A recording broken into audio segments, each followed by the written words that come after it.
नमस्कार, मैं हूं वैष्णवी। सियासी पिच पर आपका स्वागत है। चलिए जानते हैं बिहार और देश से जुड़ी राजनीति की बड़ी खबरों को। सबसे पहले एक नजर सुर्खियों पर। ओडिशा की 50% सीटें जीती तो केंद्र में सरकार हमारी, खड़गे का बड़ा दावा।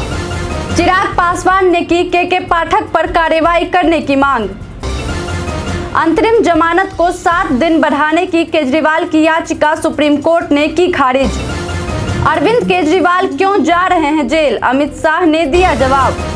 बीजेपी की मानसिकता अंग्रेजों से भी खतरनाक, पीएम के बयान पर कांग्रेस का पलटवार। अब खबरें विस्तार से।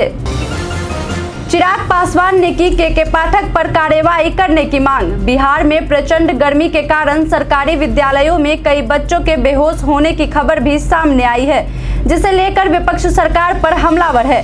तो वहीं अब विपक्ष के साथ साथ सत्ता पक्ष के नेता भी शिक्षा विभाग के अपर मुख्य सचिव के पाठक पर कार्रवाई करने की मांग कर रहे हैं। लोजपा रामविलास के चीफ चिराग पासवान ने कहा है कि यह गंभीर विषय है, इसको गंभीरता से लेनी चाहिए। अगर कहीं कोई लापरवाही हो रही है तो इसकी जांच होनी चाहिए। उन्होंने आगे कहा कि तापमान लगातार बढ़ रहा है, ऐसे में अगर विद्यालय बंद होना हो तो बंद हो। वहीं उन्होंने ये भी कहा कि अगर इस मामले में कोई अधिकारी बाधा बन रहा है तो उस पर कार्रवाई की जानी चाहिए। करण भूषण के काफिले से 2 की मौत, फॉर्च्यूनर गाड़ी के आगे के पार्ट्स के उड़ गए परखच्चे। भाजपा के बृजभूषण सिंह पर महिला पहलवानों के यौन उत्पीड़न के आरोपों के बीच पार्टी ने उनके बेटे करण भूषण सिंह को इस बार कैसरगंज से लोकसभा चुनाव में उम्मीदवार बनाया है। अब करण भूषण भी नए विवाद में फंस गए हैं। कई गाड़ियों के काफिले के साथ चल रहे करण भूषण के काफिले ने कुछ लोगों को बुधवार को रौंद दिया। इस हादसे में 2 लोगों की मौत हो गई है। क्षेत्राधिकारी कैरनेलगंज और कैरनेलगंज कोतवाल द्वारा पूरे मामले की जांच करके फॉर्च्यूनर गाड़ी को कब्जे में लेकर आगे की कार्रवाई की जा रही है। अंतरिम जमानत को 7 दिन बढ़ाने की केजरीवाल की याचिका सुप्रीम कोर्ट ने की खारिज।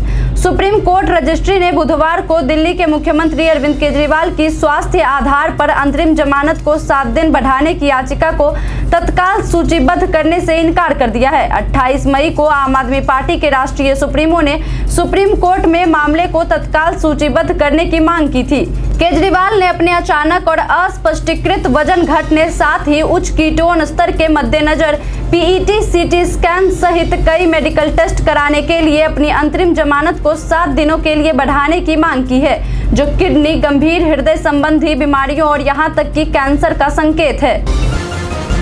तेजस्वी ने पीएम मोदी को चेताया, गुजरात को सब कुछ, बिहार को कुछ नहीं, ऐसे नहीं चलेगा काम। मंगलवार को बिहार दौरे पर योगी आदित्यनाथ ने कहा था कि इस बार लोकसभा का चुनाव राम भक्त और राम विरोधी के बीच में है। दूसरी बात उन्होंने कही थी कि दिल्ली में वही बैठेगा जो राम को मानता है। इसको लेकर अब तेजस्वी यादव ने पलटवार करते हुए कहा है कि क्या हम लोग राम को नहीं मानते हैं? राम को मानने वाले सभी हैं। हमारे घर में भी राम हैं, लेकिन राम का नाम लेने से नहीं बल्कि उनके आदर्शों पर चलने का काम करना पड़ेगा।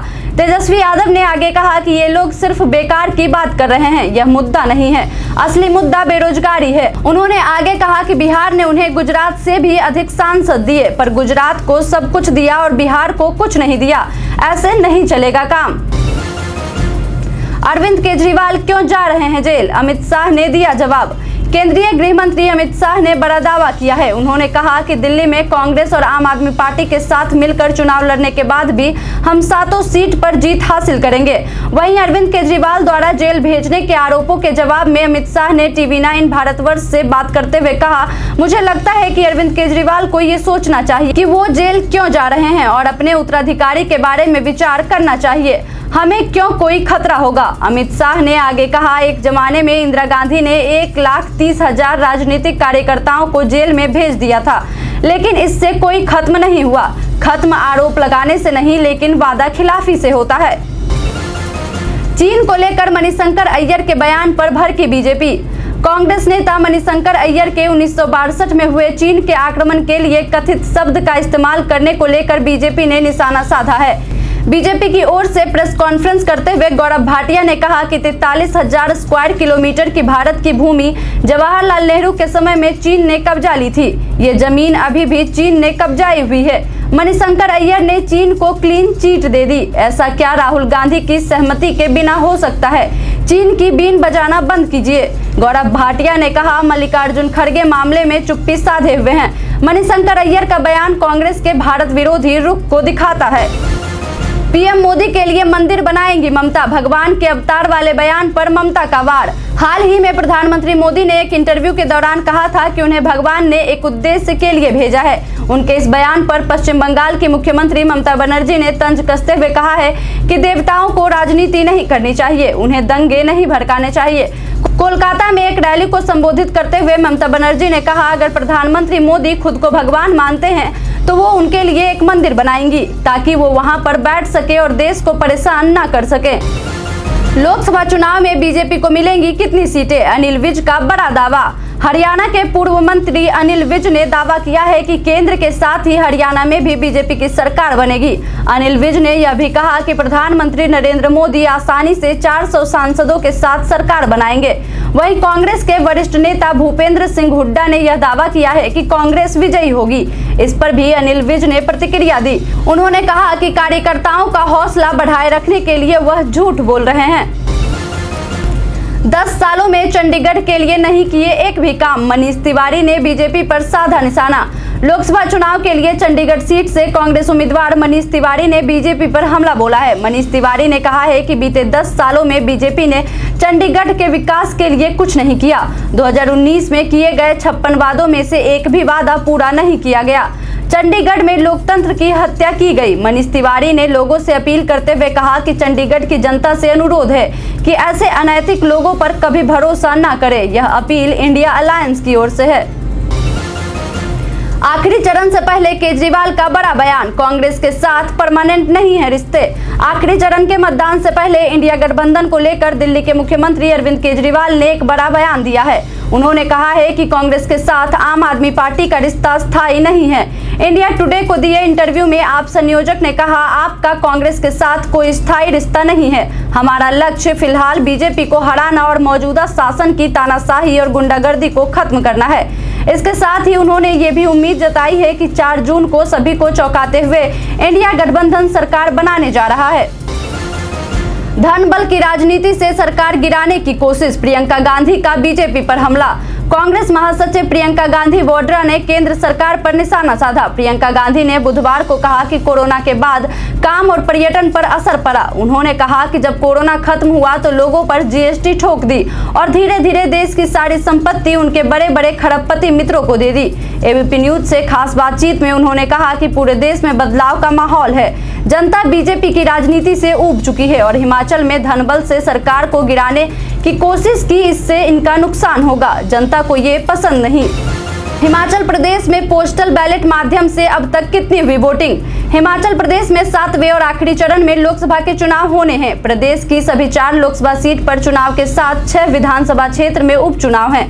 मतदान से पहले राज्य निर्वाचन आयोग की ओर से पोस्टल बैलेट पर मतदान करवाया जा रहा है। इसमें दिव्यांग और वृद्ध वोटर शामिल है। बुधवार को हिमाचल प्रदेश के राज्य निर्वाचन अधिकारी मनीष गर्ग ने प्रपत्र 12D के संबंध में जानकारी देते हुए बताया कि सभी 4 संसदीय क्षेत्रों में अब तक 12D प्रपत्रों के माध्यम से प्राप्त कुल 44,562 आवेदनों में से 41,252 डाक मत पत्र चुनाव विभाग को प्राप्त हो चुके हैं। बीजेपी की मानसिकता अंग्रेजों से भी खतरनाक, पीएम के बयान पर कांग्रेस का पलटवार।